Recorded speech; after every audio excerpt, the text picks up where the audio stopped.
Hello दोस्तों, welcome back to my new video. और आज की ये वीडियो आपके लिए बहुत खास होने वाली है क्योंकि इस वीडियो को मैंने बहुत ही ज़्यादा सोचने समझने के बाद बनाया है।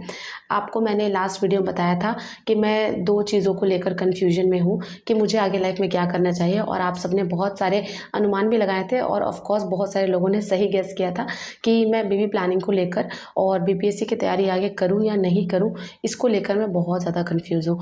पता है फ्रेंड्स, जब से मैंने जॉब ज्वाइन किया है उस दिन से मैं कन्फ्यूजन में ही हूँ, और ये डिसीज़न लेने में मुझे 8 महीने लग गए कि मुझे आगे लाइफ में करना क्या है। क्योंकि आपको पता है, जब मैंने रामायण का पाठ करना शुरू किया और नवरात्र में जब मैंने उपवास किया तो अंदर से मेरे मन में एक ही इंट्यूशन आ रहा था कि अपने पोटेंशियल को यूटिलाइज़ करो। और नवरात्र के 9 दिनों में तो मेरे दिमाग में बस यही बात चल रही थी कि मुझे आगे कुछ करना है अपनी लाइफ में। और आचार्य प्रशांत से भी मैंने सीखा है, वो कहते हैं कि अगर कोई विचार आपके मन में बार बार आए तो उस विचार को बहुत ज़रूरी समझकर उस पर ध्यान दीजिए और उस काम को कर लीजिए। और आपको पता है फ्रेंड्स, मैं जॉब ज्वाइन करने के बाद से हर दूसरे दिन यही सोचती हूँ कि मुझे बीपीएससी की तैयारी करनी चाहिए। ऑल्दो मैं बहुत ज़्यादा कन्फ्यूजन में थी, तो मैंने बहुत सारे एक्सक्यूज़ेस भी खुद को दिए कि ठीक है, आप दोनों हस्बैंड वाइफ मिलके बहुत कमा लेते हैं तो ज़्यादा ज़रूरी नहीं है बीपीएससी क्वालिफाई करना। और भी बहुत सारे एक्सक्यूज़ेस मैं खुद को देती थी कि ठीक है, मतलब थोड़ा कम भी कमाओगे तो खुश रहोगे, इतना टाइम पढ़ाई में डिवोट करना पॉसिबल नहीं है। और बहुत सारे एक्सक्यूज़ मैं खुद को देती हूँ। लेकिन फ्रेंड्स, मैं एक तरह से अपने मन से मजबूर हूँ। मेरा मन ना मुझे कभी भी सेटल डाउन होने के लिए अलाउ नहीं कर रहा है। हमेशा मेरे दिमाग में, मतलब एक दिन मैं ठीक रहूँगी, जब मैं ऐसे एक्सक्यूजेस खुद को दे लेती हूँ तो एक दिन मैं बहुत ठीक रहती हूँ, लेकिन फिर दूसरे दिन दिमाग में यही चीज़ आती है कि तुम्हें तो तैयारी करनी चाहिए। और इस चीज़ से मैं इतना ज़्यादा इरिटेट हो गई हूँ ना फ्रेंड्स कि फाइनली मैंने डिसाइड किया है कि नहीं, अब मैं बीपीएससी की तैयारी करूँगी। हाँ, ये बात है कि अब मुझे बेबी प्लानिंग के लिए भी, मतलब मेरे फैमिली की तरफ से और मेरे इन लॉज की तरफ से, दोनों तरफ से मुझे थोड़ा प्रेशर बनाया जा रहा है। लेकिन देखते हैं कि लाइफ में आगे क्या होता है। अगर लाइफ मुझे बेबी होने की खुशी देगी तो मैं उसको भी एक्सेप्ट कर लूँगी, ऐसा नहीं है कि एक्सेप्ट नहीं करूँगी। लेकिन जो ये मेरे मन में विचार चल रहा है ना कि मुझे अपने पोटेंशियल को यूटिलाइज़ करना चाहिए, कभी ये दिमाग में आता है कि एक बार अगर तैयारी कर लोगी तो हो सकता है तुम वहाँ क्वालिफाई कर जाओ, ऑफिसर ग्रेड में तुम्हारा सिलेक्शन हो जाए। तो दिमाग में ये सारी चीज़ें मतलब चलती रहती हैं। और तब जाके मैंने फाइनली 8 महीने के बाद डिसाइड किया फ्रेंड्स। मतलब बहुत लंबा टाइम मैंने सोचने समझने में लिया है। क्योंकि फ्रेंड्स, आपको पता है, मैं अपने लाइफ के डिसीजंस मोस्टली खुद लेती हूँ। मैं दूसरों से सिर्फ सजेशन लेती हूँ, लेकिन करना मुझे क्या है आगे, ये सिर्फ मैं डिसाइड करती हूँ। तो कहीं ना कहीं मेरे मन में एक डर भी था कि ठीक है, अगर मैं ये डिसाइड भी करती हूँ कि मुझे स्टेट पीसीएस की तैयारी करनी है और उसके बाद नहीं हुआ तो ये भी डर था कि बेबी प्लानिंग करनी है, और अगर होता है ना कि बीच में ही प्रेग्नेंट हो गए और बाद में कुछ दिक्कत आई तो हर कुछ को हर एंगल से सोचने समझने के बाद 8 महीने के बाद मैं ये डिसाइड कर रही हूँ कि मुझे बीपीएससी की तैयारी करनी चाहिए। अब मैंने आपको पहले ही बताया था फ्रेंड्स कि जब मेरी शादी हो गई थी तो मैंने डिसाइड किया था कि मैं केवल 3 एग्ज़ाम दूंगी। अगर मेरा 3 एग्ज़ाम में सिलेक्शन हो जाता है तो बहुत अच्छा, नहीं होता तो फिर मैं नहीं आगे तैयारी करूंगी। और हुआ ऐसा मेरे साथ। मैंने पहले केवीएस दिया, केवीएस प्राइमरी, फिर मैंने बिहार प्राइमरी एग्ज़ाम दिया टीचर का, और फिर मैंने टीआरई 2 दिया, और टीआरई 2 में मेरा सिलेक्शन हो गया, मेरी जॉब भी लग गई। तो उसी तरह से मैं बीपीएससी के लिए भी एक रूल बनाऊंगी, क्योंकि बिना रूल के मैं कोई भी काम नहीं कर सकती फ्रेंड्स। क्योंकि अगर मैं ये सोचूंगी कि मुझे तैयारी करनी है तो ये होते ही रहेगी तैयारी, कभी भी अपना गोल अचीव नहीं कर पाऊंगी। तो इसीलिए मैंने बीपीएससी के लिए भी एक रूल बनाया है कि मैं 1 साल तक प्रिपरेशन करूंगी। 71st बीपीएससी के लिए मैं तैयारी करूंगी फ्रेंड्स। आप में से बहुत लोग पूछ रहे थे कि 70th बीपीएससी क्या फॉर्म फिल करोगी, तो हाँ, मैं अभी जो बीपीएससी का फॉर्म आया वो तो मैं फिल कर दूंगी।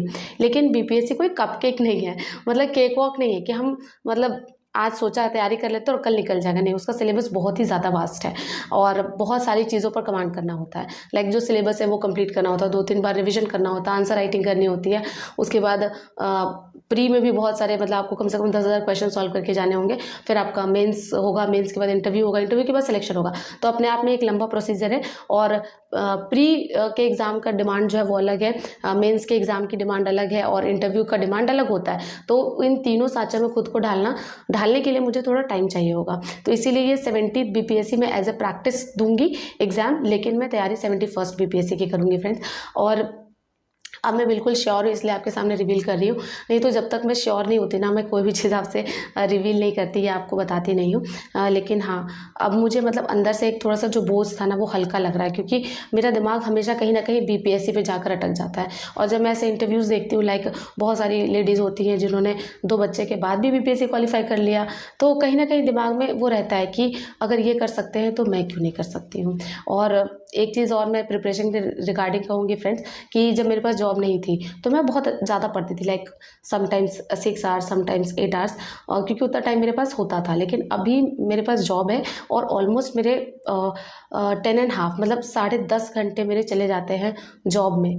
लाइक 8 आवर्स का जॉब है और 1.25 घंटे जाने में, 1.25 घंटे आने में, तो इतना टाइम तो मेरा चला जाता है जॉब में। और 6 घंटे की नींद तो ज़रूरी है ना, तो मेरे पास टाइम बहुत कम बचेगा, लेकिन उसी कम टाइम में मैं तैयारी करूँगी। तो मैंने बिल्कुल अच्छे से सोच लिया है कि जब मेरे पास कम टाइम है तो मैं नेक्स्ट बीपीएससी के लिए अच्छे से तैयारी करूँगी। ज़्यादा अपने आप को रिजल्ट ओरिएंटेड नहीं बनाऊँगी कि मुझे 70th बीपीएससी में ही रिजल्ट चाहिए, नहीं, मैं खुद को प्रिपरेशन ओरिएंटेड बनाऊँगी। प्रिपरेशन अपना बहुत अच्छे से करती जाऊँगी, रिजल्ट होना होगा तो हो जाएगा। और मुझे एक ही एग्ज़ाम देना है, 71st बीपीएससी। उसमें अगर मेरा नहीं हुआ तो मैं फिर शायद आगे नहीं दूँगी, क्योंकि और उस टाइम का मुझे नहीं पता मेरा माइंडसेट क्या होगा। लेकिन अभी तो मेरे मन में यही है कि मुझे 71st बीपीएससी के लिए ही तैयारी करनी है, बस ज़्यादा इसमें टाइम भी मुझे इन्वेस्ट नहीं करना है। और इस बार मैं थोड़ा सा फ्रेंड्स मैच्योरिटी दिखाकर पढ़ूंगी। पहले मैं बहुत ही रोबोट की तरह रहती थी, रोबोट के जैसे पढ़ाई करती थी, लाइक काम किया पढ़ाई किया ऐसे। लेकिन नहीं, अभी थोड़ा मुझे अपनी लाइफ को भी एंजॉय करना है, तो थोड़ा सा मैच्योरिटी दिखा के जितना टाइम मिलेगा उतने में ही पढ़ूंगी। लेकिन हाँ, मैं धीरे धीरे ही करके, मैं आपको हमेशा ही कहती हूँ फ्रेंड्स कि dream big and start small. तो बस इसी रूल को मैं फॉलो करूँगी कि सपना तो मैं देख ही रही हूँ उतने दिनों से, 8 महीनों से, कि मुझे बीपीएससी की तैयारी करनी है, लेकिन स्टार्ट में स्मॉल करूँगी, धीरे धीरे करके। जैसे अगर एक दिन में 1 लेक्चर होता है तो 1 लेक्चर ही देखूँगी, 1 आंसर ही लिखूँगी, और ऐसे करके धीरे धीरे करके मैं तैयारी करूँगी। और मुझे अपने आप पे इतना विश्वास है कि 1 साल में मैं सिलेबस को कवर अप करने की कोशिश, मतलब कवर अप कर लूँगी। लेकिन देखते हैं, मुझे ये नहीं पता कि मैं तैयारी कैसे करूँगी, लेकिन बस मुझे इतना पता है कि मैं तैयारी क्यों कर रही हूँ, क्योंकि मेरा अंदर का इंट्यूशन कह रहा है कि मुझे बीपीएससी के लिए एक चांस लेना चाहिए। बस मुझे अपना वाई पता है फ्रेंड्स, हाउ एंड व्हेन नहीं पता। लेकिन हाँ, अब तैयारी कैसे होगी ये प्रोसेस तो आने वाले दिनों में आपको पता चल जाएगा कि मैं जॉब के साथ कैसे टाइम मैनेज कर पाऊँगी। और देखते हैं, आप सब मुझे इस जर्नी के लिए ऑल द बेस्ट बोल दीजिए फ्रेंड्स, क्योंकि आप सब, मेरी जो जर्नी है उसमें आप सब ने मेरा बहुत साथ दिया है, और मैं चाहती हूँ कि इस जर्नी में भी आप मेरा साथ दें। तो देखते हैं अब आगे क्या होता है, लेकिन अब तो मैंने डिसाइड कर लिया, आपको भी रिवील कर दिया, तो तैयारी मुझे करनी ही है। और इनफैक्ट मैंने कोर्स भी परचेज़ कर लिया है। किसका कोर्स परचेज़ किया है वो मैं आपको कल बताऊँगी वैसे। और फ्रेंड्स, टीचर एग्ज़ाम के लिए जब मुझे आपको गाइडेंस देना होता है तो मैं आपको एकदम अच्छे से हर एक पन्ना खोल खोल के समझाती हूँ। लेकिन बीपीएससी के रिगार्डिंग मुझे बहुत ज़्यादा नॉलेज नहीं है, तो आप में से अगर कोई बीपीएससी की तैयारी कर रहे हैं तो इस टाइम पे आपके गाइडेंस की ज़रूरत मुझे है। तो अगर आप में से कोई बीपीएससी एग्ज़ाम की तैयारी भी कर रहे हैं, आपको पता है किसी अच्छे कोचिंग इंस्टीट्यूट के बारे में या फिर किसी अच्छे टीचर के बारे में, तो अपनी नॉलेज यहाँ पर ज़रूर शेयर कीजिएगा कमेंट बॉक्स में, और मुझे सजेशन ज़रूर दीजिएगा कि मुझे कहाँ से तैयारी करनी चाहिए। आपके सजेशन हमेशा मेरे लिए बहुत ज़्यादा मैटर करते हैं।